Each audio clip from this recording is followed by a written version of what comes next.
to show you a safe place that I just built the other day because I was feeling threatened.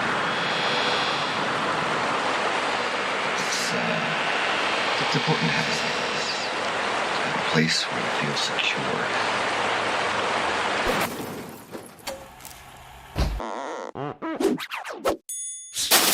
Terribly funny. All right, guys, you guys ready for your first comedian tonight? We got a fantastic show for you.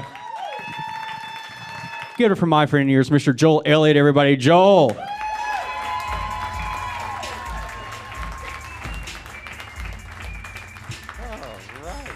Well, okay. Hypothetically, if I was to say, hi, Clockwork Comedy, the proper response would be, hi, Joel, hypothetically. Hi, Clockwork Comedy. Hi. Look, we need to talk. Okay, and I know no good conversation ever came after the word look or the words we need to talk, let alone both. But this is very serious. Okay. 2 weeks ago, we had this Clockwork Comedy show right here at the Prototype Multimedia stage in Low Mill Arts and Entertainment. Too many words. We had a show 2 weeks ago, right here, Clockwork. Were any of you here at the Clockwork Comedy show the last time around? Yes, you were. Wow, so many of you. That's fantastic. Did you enjoy yourselves? Yes. Great, because we love your face and we love your $8. So please do keep coming back, But no, somebody left the show last week offended to their very core, okay? They left the show and they started up a Twitter feed expressly for the purpose of flaming the comedy show, okay? And we saw these tweets late at night and we were like, oh my goodness, because they were really hard. It was like, at NPR, rape is not funny. I heard jokes about rape at this comedy show. Go get them, go do a story about these people or something. I don't know what they were trying to accomplish, but it was, so we see these tweets, we're like, who was joking about rape? We started thinking back, what could they have misconstrued? And then we were like, oh, that's right. One of the comedians, he's got this bit about tornadoes. He juxtaposes, getting hit by a tornado with having somebody break into your house and rape you. The basic premise of the joke is, if you get hit by a tornado and then years later it happens again and you don't move and, it happens again, you still don't move. It's as crazy as if you were living in the city and somebody broke into your house and raped you and then years later it happened again, and you were like, well, no, but this is a nice neighborhood. This is my home. I'm going to stick it out. That's the basic premise of the joke. At no point was it suggesting that rape is funny. It was even saying, rape is a horrible violating act akin to being hit by a tornado. We weren't suggesting that, but they just couldn't see to the premise of the joke. I'm a rape survivor, and I work in, it's a topic for me, and I work in a local comedy scene where local comedians, I hear rape jokes here. We don't always try very hard. But if I hear them and I get offended, it's my job to process those feelings, it's not my job to tap everybody on the shoulder and be like, I was offended by this and you should be too. That's not how being a responsible adult works, is it? I'm not an authority on that, but I think, And so, okay, to give you, if you distill it, what this person did is, it would be like if I said, why did the chicken cross the road? To get to the other side. And one of you got up and started a Twitter feed and was like, at NPR, chickens crossing roads is not funny. The chicken could get hurt, and a motorist is likely to swerve. A collision could happen. Someone could die. Chickens crossing roads is not funny. So when this incident happened, I was like, well, I have to do a set at the next show. What do I do? Do I sanitize things? Do I just do jokes about puppies and that time that I peed on the cat or do I dig down deep and do some of the darkest material that I can think of? Because I believe you should be able to laugh at everything, laughter is what helps us get courage to move on through life, laughing at the dark things in life. So I bet you can guess which way I went with it, So, okay, there was this one time I peed on the cat. No, I decided to go down, dark because, okay, years ago, I was in high school, freshman in high school, and it was a fundamentalist Baptist school, really fundamental. Only 25 of us graduated because number 26 got number 27 pregnant. And so, because it was abstinence was the thing, no sex before marriage was the bandwagon, we talked about sex all the time, that. And my friend Vicky and I had this argument, this debate, about whether or not a man could be raped by a woman. She was like, I think a woman could rape a man. And I was like, well, no, because things have to happen for that. If you didn't want it, then I don't think things would happen. And she made the point that, like, well, when you fall asleep in math class, things happen. Like you might not have a choice in the matter. So we just left the bet at like $5 because we had no evidence one way or the other. And years go by. Now I'm a freshman in college. I'm 17 years old, sitting in that seminar that happens when you're a freshman in college. Like, it's like the Oprah show, but with condoms, where, they're like, you get a condom, and you get a condom, you get a fistful of condoms. And they have the whole sex talk. And I looked around, and there were some other people there that, like, seemed also uncomfortable. And I was like, I bet those are the virgins.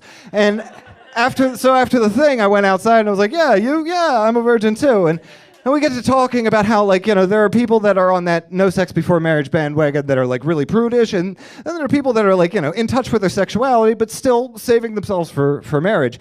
And we were in that, in that group there, and we decided, there should be a term for that. We came up with the term virgin whore, where it's like, we get affectionate, but we're still saving it for marriage. So we create the Virgin Whore Union, and I'm the president of the Virgin Whore Union. It was the only office I ever held in college. I was president of the Virgin Whore Union, but we would get together. It was a whole thing. And then, like, about 2 months into the Virgin Whore Union's life, this redhead that I had seen around the campus before comes up to me and two of the Virgin Whores, and she pulls out a handle of vodka and is like, hey, you guys want a drink? We're college students. We're like, sure.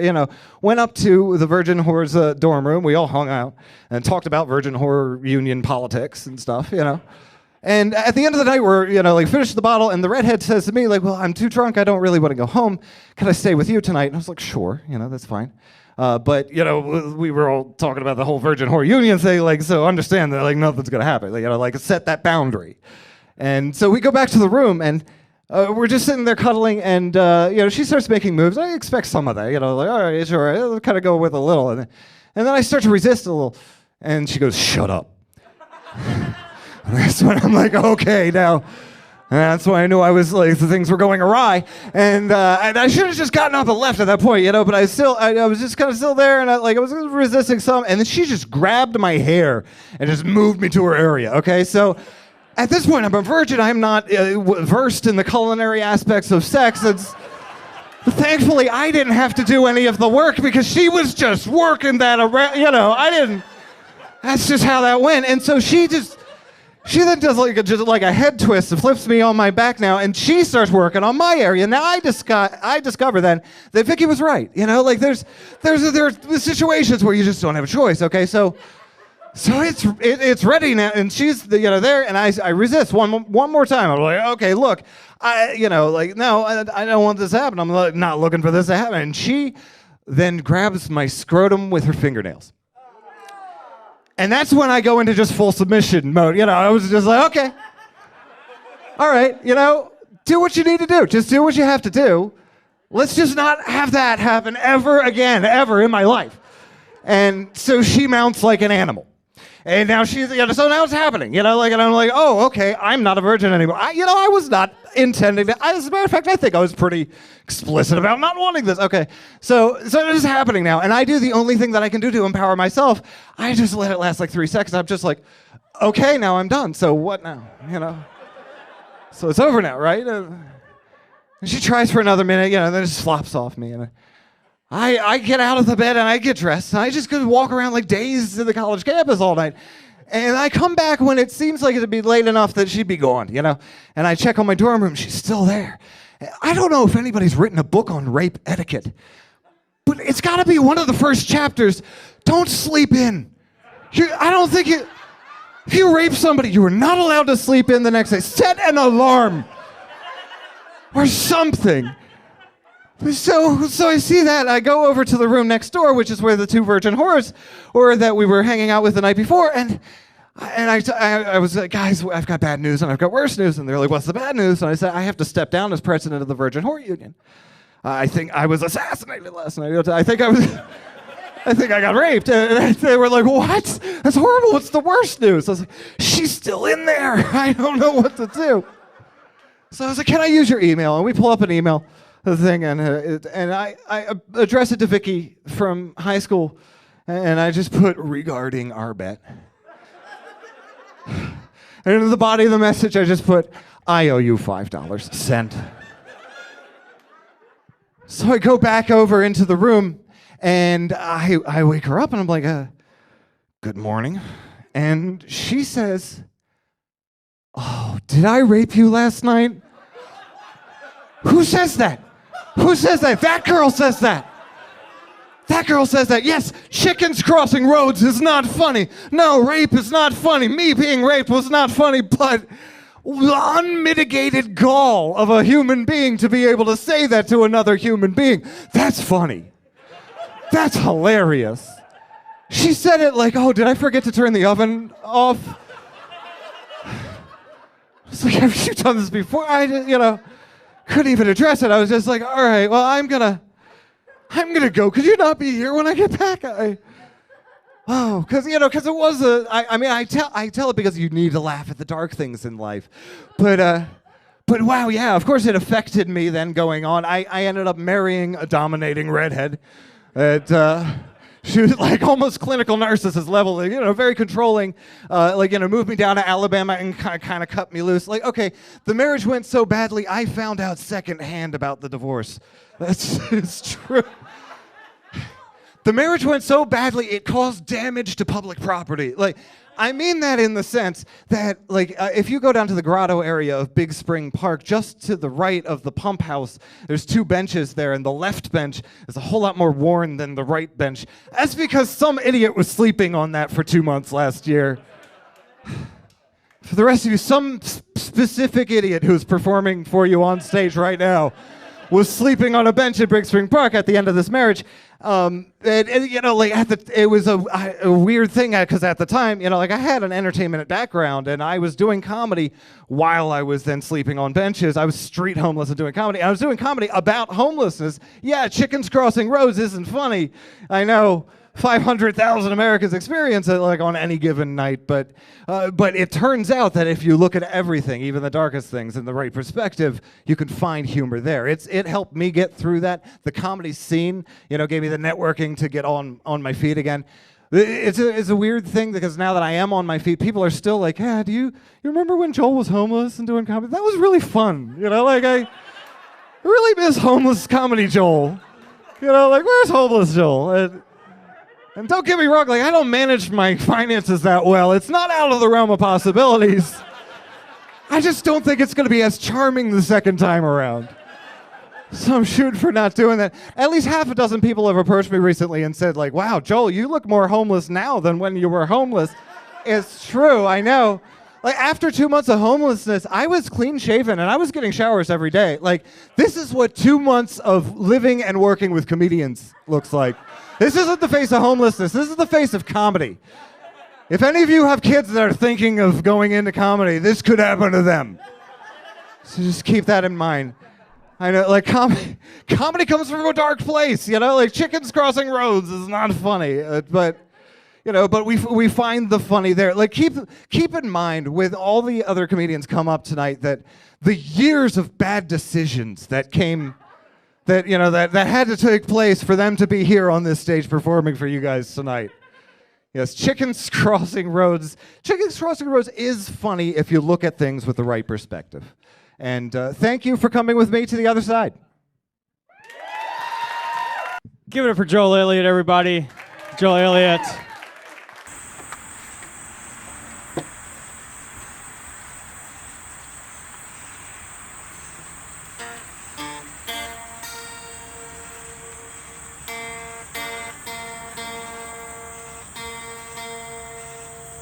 Chronic homelessness, but they are, no offense to any of the comedians that have done stuff here tonight and do things in the seat, but my homeless friends are the funniest people I know. I'm sorry, they're so much funnier than you guys. Some people have said to me before, "Oh, you were so much funnier when you were homeless." It's true. It's true. When you lose the trappings of society, you lose your filter and it gets crazy. But since I had that mix, when I was networking in Huntsville, I was networking both in the homelessness scene and the comedy scene, and so I had this 50-50 spread of homeless friends and what do you call them? Indoorsy types. People that lived indoors were my other group of friends, and when I was with my indoorsy friends, like I always felt like they felt like they couldn't complain about their lives because it's like but this is my homeless dude friend over there. He's going through all this stuff. Like I was afraid they felt they had to edit themselves. Like they wanted to tell me like I went to sleep, taking a nap, and I woke up from the nap and there was a spider on me and it was gross. Like I was afraid that they feared I would come back with like I was taking a nap and I woke up and there was this rat sitting on my chest. And he just made eye contact with me. And we locked eyes for like 3 seconds. And then he opened his mouth. And he said, "What's in the backpack?"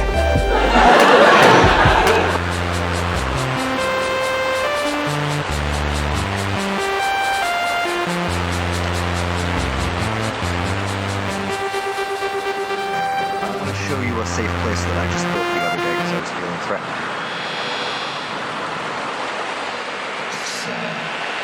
It's important to have Racism is over. They say racism is over in America. It's like, we had a black president for almost 8 years now, and look how we treated him. So, it's 2015, and this Halloween, blackface was a debate. We were debating blackface this Halloween. It's 2015. And the debate wasn't like whether or not like you should do it. It was whether or not blackface is offensive. And, like, this happened on a teacher in Decatur, Alabama, in our fair state of Alabama, went as Kanye West, and he like shoe polished his face up. He went in full blackface, and so people on social media were like, "Well, it's not offensive, and here are the reasons why." And and then other people were like, "Well, it is offensive, and here are the reasons why." Let me just take a quick poll. Who says like blackface, going in blackface, is offensive? Like, all right, maybe not quite enough hands in there. Okay. But my point is, I'm sorry, I'm just really distracted by my Twitter app. Like, okay, these comedians came in from Seattle, like I did a little homework ahead of the show, and I was like, oh, check them out on Twitter and whatnot, and I followed the comedians, and Mike Coletta, very great, funny man. He followed me back, and Monica Nevi, very great, funny woman. She didn't follow me back, and I don't know. I just got self-conscious. It's just really distracting. And I'm sorry. What was I talking about? Blackface, right? Blackface. Yes. Okay. No, it's not a matter of it is or is not offensive. That's like walking into a conversation where like a whole bunch of people are like numbers are even.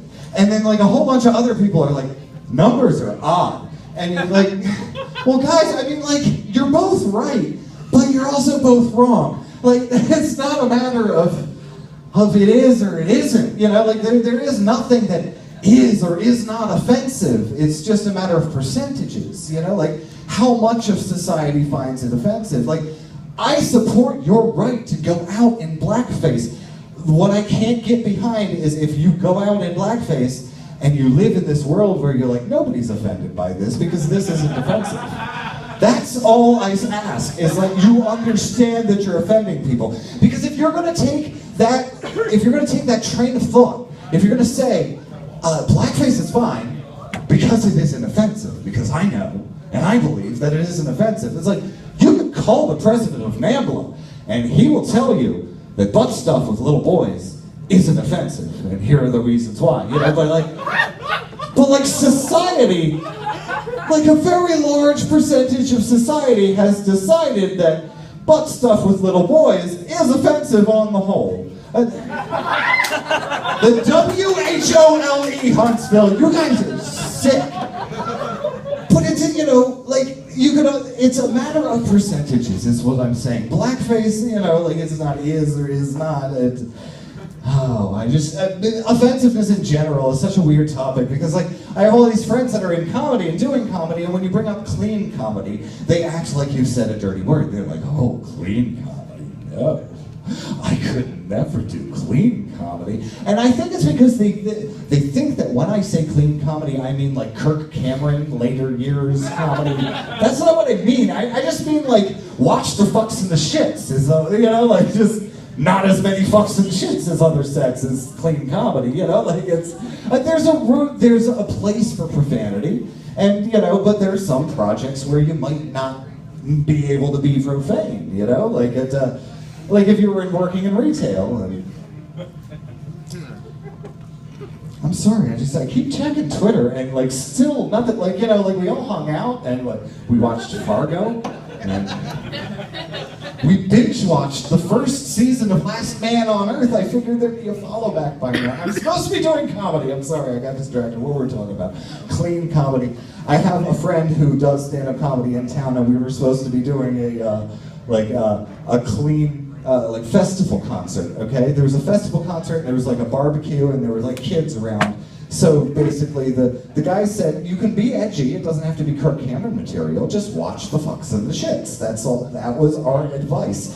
And my friend, this comic, I don't want to name her by name. I don't want to embarrass her. I get in trouble for that a lot. Let's just call her Pariah. Okay, so Pariah goes up to the hosting, and she's slated first. So this is the first comic from Huntsville coming up to host the show.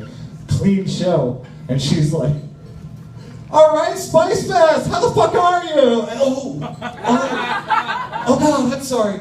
Oh God, I fucked up. I'm sorry. It was 2 in the first 30 seconds. I get it. It's tough to do clean comedy or whatever. It's just, if you have a retail job, I'm sure that you're not every day just going, oh yeah, you should probably get this one. That one's a fucking piece of shit. We have the ability to edit ourselves. This is still real life up here, guys. When you get on the stage, it's still real life. I think we can censor ourselves. Maybe we can't. I don't know. But there's a place for profanity. There's a place for profanity. I think it was Jean-Paul Sartre that said, you put some fuck, then some shit, then some fuck, then some shit, and it's a fuck shit stack. A fuck shit stack. That might have been Reggie Watts. I get Sartre and Reggie Watts confused a lot. I was educated in Alabama. That was very condescending, because you all know I am not from Alabama. I was educated by the internet, thank you very much, and private Baptist school in Baltimore, where they believed that the universe was 6,000 years old. And I ended up in Rocket City. Thank God the internet caught me up to where you guys are. The Alabama education system, if you just look at the numbers, it was, at one point, it was 48 next to Mississippi at 49th or something like that. It was rough. But it's risen in recent years up to 34th or something, that's not bad. That's a solid D+ work, Alabama, and I appreciate it. Roll Tide.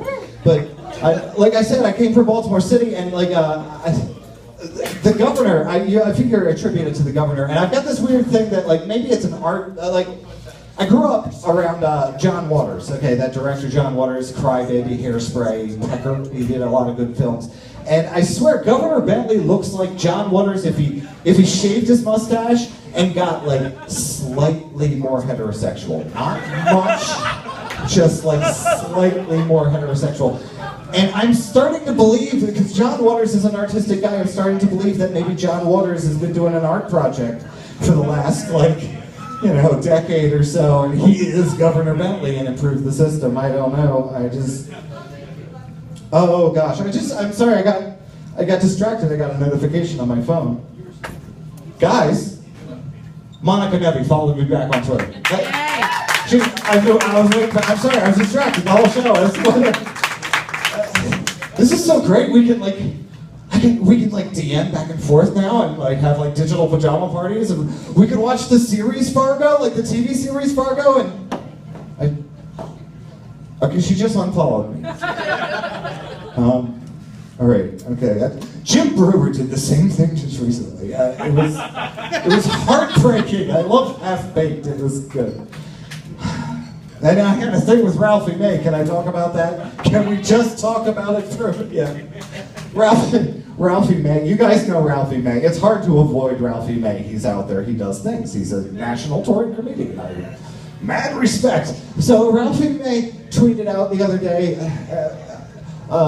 to all the haters out there, suck my big fat millionaire dick. And I was like, oh, okay. And for some reason, I don't know, I just had a hair, and I replied, I was like, oh, would it help me get booked on a show? Because I hear that's how that works. Because it's an old entertainment industry joke. If you work in the entertainment industry, you know, like it's who you know, yes, it's also who you love. You know, like it's all about stroking egos and whatnot. But so he comes back to me. He's like, no, Joel, you have to have humor and wit, and you have exhibited neither. With just a hint of cunt, you're a hipster comic. And I'm like, ooh, I just got the smackdown from Ralphie May. And then I realized that my next show was with a couple of Seattle comedians it was the Blanket Fort tour, and I had everybody bring blankets out and wear their pajamas, and then I sang Wheels on the Bus. I am a hipster comic, he was right. And so I owe Ralphie May an apology or something. The only thing that I take umbrage with is that Ralphie May said with just a hint of cunt. The medical term is borderline personality disorder, Ralphie. I'm not big onto like PC comedy, but just get it medically right, please. Okay, I have one last thing to do for you, and I need a volunteer for that. I need a volunteer for this last little thing here, sir. Sir, you, please come up to stage. Oh, I don't know if we'll both fit. Okay. If we're gonna have a blanket fort, we gotta use the blanket fort. And I just needed to do like a little thing here. I'm gonna tuck into the blanket fort. Oh, sir, if you don't mind, you can tuck into the blanket fort over here. Will you do that? I want to point out, by the way, that part of this blanket fort is a Snuggie. This flap here is a Snuggie. We're donating a Snuggie to the first stop. Okay. I just wanted to. Okay.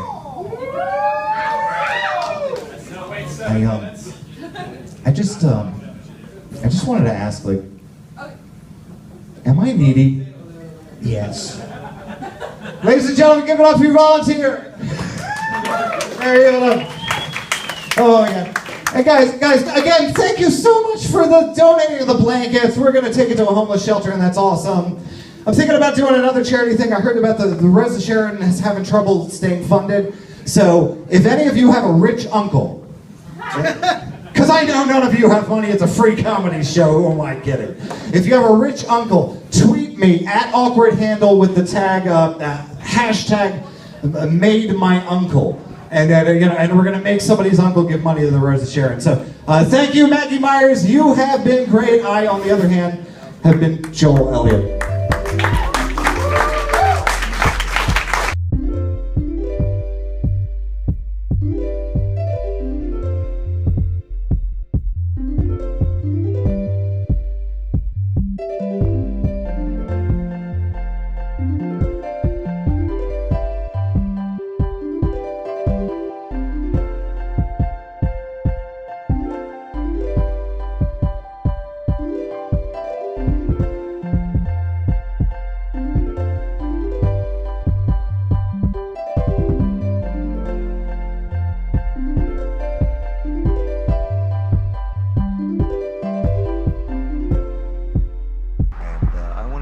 Safe place that I just built the other day because I was feeling threatened.